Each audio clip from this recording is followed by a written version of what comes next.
Multiverse, ये नाम आपने बहुत जगह सुना होगा। बहुत सारी मूवीज भी देखी होंगी जिनमें मल्टीवर्स का नाम आता है। जैसे doctor strength in the multiverse of madness, Avenger series, Tom Holland की स्पाइडरमैन और द फ्लैश मूवी। और भी बहुत सी मूवी ऐसी हैं जिनमें मल्टीवर्स के बारे में बताया गया है। लेकिन असल में मल्टीवर्स है भी या नहीं, ये कोई नहीं जानता, इवन के साइंटिस्ट भी नहीं। लेकिन कई बड़े बड़े साइंटिस्ट ने अंदाजा जताया है कि मल्टीवर्स सच में है भी या नहीं। यही सब कुछ आज हम डिटेल से इस वीडियो में जानते हैं। तो नमस्कार दोस्तों, मैं हूं मोहन और आप देख रहे हैं आपका अपना चैनल फ्यूचर विजन।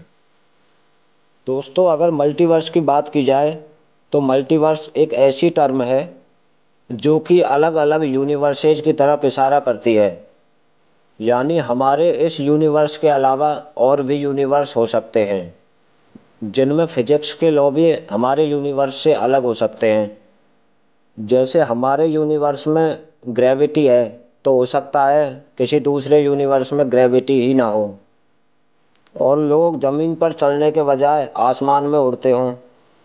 लेकिन सवाल ये आता है, जब मल्टीवर्स को किसी ने देखा ही नहीं तो इसको लेकर लोग इतने एक्साइटेड क्यों होते हैं, इस पर इतनी सारी थ्योरीज क्यों हैं और फिल्मों में मल्टीवर्स को लेकर इतना क्रेज क्यों रहता है, जबकि ये असल में है भी या नहीं किसी को नहीं पता। तो फिर आखिर ये सब क्यों?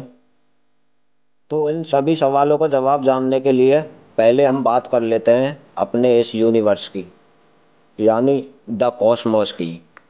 जी हाँ दोस्तों, हम जिस यूनिवर्स में रहते हैं उसका नाम है द कॉस्मोस। और ये कितना बड़ा है, चलो ये जान लेते हैं। दोस्तों, इस यूनिवर्स का साइज जानने से पहले हम अपनी गैलेक्सी का साइज जान लेते हैं। तो दोस्तों, हम जिस गैलेक्सी में रहते हैं उसका नाम है द मिल्की वे गैलेक्सी।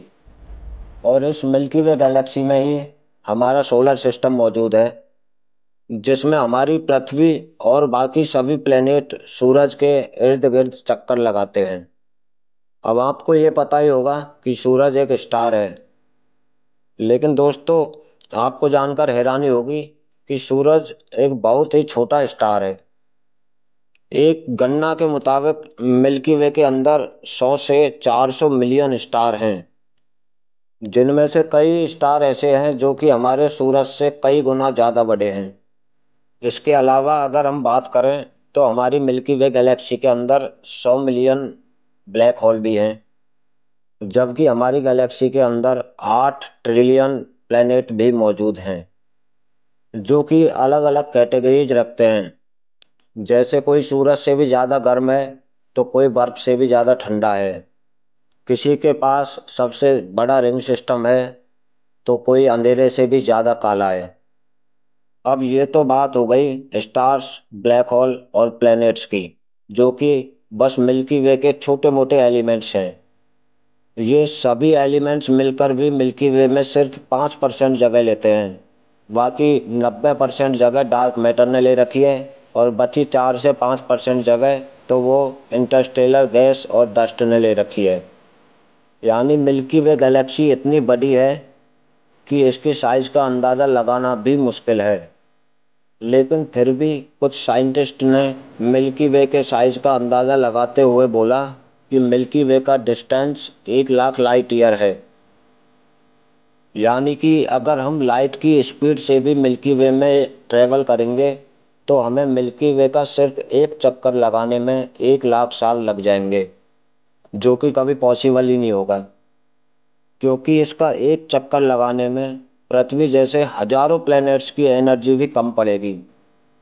तो दोस्तों, ये तो हो गई बात मिल्की वे के साइज की, जो कि हमारे यूनिवर्स की सिर्फ एक छोटी सी गैलेक्सी है। जबकि हमारे साइंटिस्ट का मानना है कि हम अब तक जितना भी यूनिवर्स देख चुके हैं उसके अंदर ऐसी करीब 2 ट्रिलियन यानी 2 खरब गैलेक्सीज मौजूद हैं, जिनमें से बहुत सी गैलेक्सीज मिल्की वे से भी कई गुना ज़्यादा बड़ी हैं। और जितना यूनिवर्स हमने अब तक देखा है वो सिर्फ 1% है, यानी द कॉस्मोस अभी तक सिर्फ 1% ही देखा गया है। बाकी का 99% यूनिवर्स अभी तक छिपा हुआ है। यानी हम जिस यूनिवर्स में रहते हैं उसको अभी तक सिर्फ 1% ही देखा गया है। और मल्टीवर्स के कॉन्सेप्ट के मुताबिक हमारे यूनिवर्स के अलावा अरबों खरबों यूनिवर्स और भी हैं। और कुछ साइंटिस्ट तो ये भी मानते हैं कि मल्टीवर्स इन्फिनिट है, यानी इसका कोई और छोर नहीं है, ये बस फैलता जाता है और कभी भी ख़त्म नहीं होता। मल्टीवर्स को लेकर वैसे तो बहुत सारी टर्म्स हैं, जैसे bubble multiverse, string theory multiverse, holographic multiverse, और भी बहुत सारे टर्म्स हैं जो कि मल्टीवर्स को समझने के लिए काम आती हैं।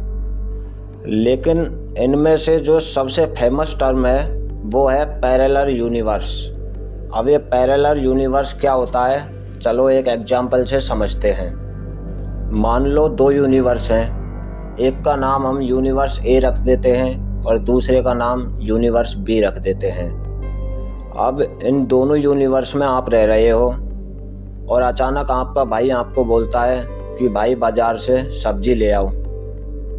अब दोनों यूनिवर्स में आप गाड़ी निकालते हो और आपका मन करता है कि गाड़ी थोड़ी तेज़ चला लूं जिससे मेरा काम जल्दी हो जाएगा। तो यूनिवर्स ए में आप डिसाइड करते हो कि मुझे गाड़ी थोड़ी तेज़ चलानी चाहिए, लेकिन वहीं पर यूनिवर्स बी में आप डिसाइड करते हो कि गाड़ी को मैं धीरे ही चलाऊंगा। तो यहीं पर कहानी में एक ट्विस्ट आता है। दोस्तों, यूनिवर्स ए में गाड़ी तेज़ चलाने की वजह से आपकी डेथ हो जाती है, लेकिन यूनिवर्स बी में आप गाड़ी सही चला रहे थे तो बाज़ार से आप सब्जी लेके घर पहुंच जाते हैं। और ऐसा करने से दो अलग अलग टाइमलाइन क्रिएट हो जाती हैं। यूनिवर्स ए में आपके घर वाले रो रहे होते हैं तो यूनिवर्स बी में सब नॉर्मल चल रहा होता है। अब देखा जाए तो गाड़ी चलाने से पहले आप दोनों का टाइम एक जैसा चल रहा था, लेकिन जैसे ही आपने गाड़ी तेज़ चलाई तो यूनिवर्स का टाइम अलग अलग हो गया।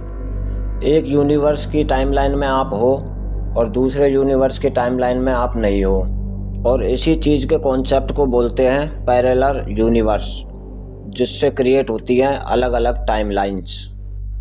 पैरेलल यूनिवर्स का कॉन्सेप्ट भी हमें कई मूवियों में देखने को मिल जाता है, जैसे डीसी की द फ्लैश मूवी और मार्वल की doctor strength in the multiverse of the madness movie. अब अगर बात करें द फ्लैश मूवी की, तो उस मूवी के अंदर जब फ्लैश को पता चलता है कि वो लाइट की स्पीड से ज़्यादा फास्ट भाग सकता है, जिससे कि वो टाइम ट्रेवल भी कर सकता है, इसे देखने के बाद फ्लैश डिसाइड करता है कि वो वक्त में पीछे जाएगा और अपनी मरी हुई माँ को बचा लेगा। लेकिन जैसे ही वो वक्त में पीछे जाकर फ्यूचर में वापस आता है तो वो गलती से अलग टाइमलाइन में घुस जाता है, जहाँ उसकी माँ तो जिंदा होती है, लेकिन बहुत सी चीज़ें ऐसी होती हैं जो कि नहीं होनी चाहिए थी। फ्लैश टाइम के साथ छेड़छाड़ कर देता है, जिसकी वजह से वह मल्टीवर्स में फंस जाता है। वह पास्ट को तो बदल देता है, लेकिन पास्ट को बदलने की वजह से फ्यूचर भी बदल जाता है। वैसे दोस्तों, मल्टीवर्स का जिक्र तो हमारे हिंदू धर्म के वेदों में भी किया गया है। हिंदू वेदों में लिखी गई एक कहानी के मुताबिक जब एक बार भगवान ब्रह्मा विष्णु के अवतार श्री कृष्ण से मिलने पृथ्वी लोक द्वारका में पहुंचते हैं, तो उन्हें द्वारपाल यानी गेटकीपर महल में अंदर घुसने से रोक लेते हैं। तो ब्रह्मदेव द्वारपाल से कहते हैं कि जाओ और श्री कृष्ण से कहो कि ब्रह्मा स्वयं उनसे मिलने आए हैं।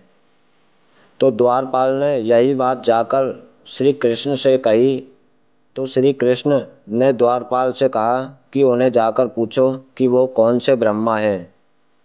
यही बात जब द्वारपाल ने वापस जाकर ब्रह्मा जी से कही तो ब्रह्मा जी काफ़ी हैरान रह गए और उन्होंने द्वारपाल से कहा कि मेरे अलावा भी और ब्रह्मा हैं। जब द्वारपाल ने ब्रह्मा जी की बात का कोई भी जवाब नहीं दिया तो ब्रह्मा जी ने द्वारपालों से दोबारा कहा कि जाओ और ये कहो कि 4 सर वाले ब्रह्मा आए हैं। जब ये बात द्वारपाल ने श्री कृष्ण से जाकर कही तो उन्होंने ब्रह्मदेव को अंदर लाने के लिए कहा। इसके बाद ब्रह्मा जी श्री कृष्ण के पास पहुंचे तो उन्होंने श्री कृष्ण से सबसे पहला सवाल ये किया कि भगवान आपने मुझसे ये क्यों पूछा कि मैं कौन सा ब्रह्मा हूँ। इस सवाल का क्या मतलब है? क्या मेरे अलावा भी कोई ब्रह्मा है? ब्रह्मदेव के सवालों पर श्री कृष्ण मुस्कुराए और तभी उन्होंने अपनी योग माया के जरिए अनंत ब्रह्मांड में मौजूद ब्रह्मा को वहां पर आमंत्रित करना शुरू कर दिया। तभी एक के बाद एक अलग अलग ब्रह्मांड और शक्तियों वाले ब्रह्मा वहां आने लगे। ब्रह्मदेव के लिए यह दृश्य काफी अलग था। उन्होंने कई ऐसे ब्रह्मा देखे जो उनसे कई गुना ज्यादा शक्तिशाली थे, क्योंकि वो ब्रह्मा हमारे ब्रह्मा से काफी विशाल और उनके पास 4 से ज्यादा सर थे। और उनमें से एक ब्रह्मा ऐसे भी थे जिनके पास 1000 सर थे। यही नहीं बल्कि इस अनंत ब्रह्मांड में कई ऐसे ब्रह्मा भी थे जिनके पास लाखों करोड़ों सर थे। सभी ब्रह्माओं को आता देख हमारे चतुर्मुखी ब्रह्मा भी श्री कृष्ण के पैरों में पड़ गए। तो श्री कृष्ण ने उन्हें उठाया और कहा कि तुम अकेले नहीं हो जो इस ब्रह्मांड का पालन पोषण करते हो, बल्कि आपकी ही तरह ऐसे अनंत ब्रह्मा हैं जो कि इन अनंत ब्रह्मांडों को चला रहे हैं। और अब अगर बात करें doctor strength in the multiverse movie की, तो उस मूवी के अंदर एक लड़की को दिखाया गया है जो कि मल्टीवर्स में ट्रैवल कर सकती है। उस लड़की के पास अलग अलग यूनिवर्स में ट्रैवल करने की पावर होती है, बट वो उन पावर्स को कंट्रोल नहीं कर पाती, जिसकी वजह से वो अलग अलग यूनिवर्सेज में भटकती रहती है। उस मूवी के मुताबिक जो कुछ भी हमारे साथ किसी दूसरे यूनिवर्स में हो रहा होता है वो हमारे सपने में आता है। इस मूवी में डॉक्टर स्ट्रेंथ क्रिस्टीन को प्यार करता है, लेकिन वो उससे नफरत करती है और वो उस लड़की को पाने के चक्कर में अलग अलग यूनिवर्स में ट्रैवल करता है। लेकिन हर यूनिवर्स की क्रिस्टीन डॉक्टर स्ट्रेंथ को नफरत करती है। जब आखिरी बार क्रिस्टीन डॉक्टर स्ट्रेंथ को मिलती है तो डॉक्टर स्ट्रेंथ बोलता है, I love you in every universe. मैं तुम्हें हर यूनिवर्स में प्यार करता हूँ। तो दोस्तों, मैंने इन मूवीज़ का एग्जाम्पल इसीलिए दिया ताकि आपको मल्टीवर्स और पैरेलल यूनिवर्स का कॉन्सेप्ट थोड़ा क्लियर हो जाए।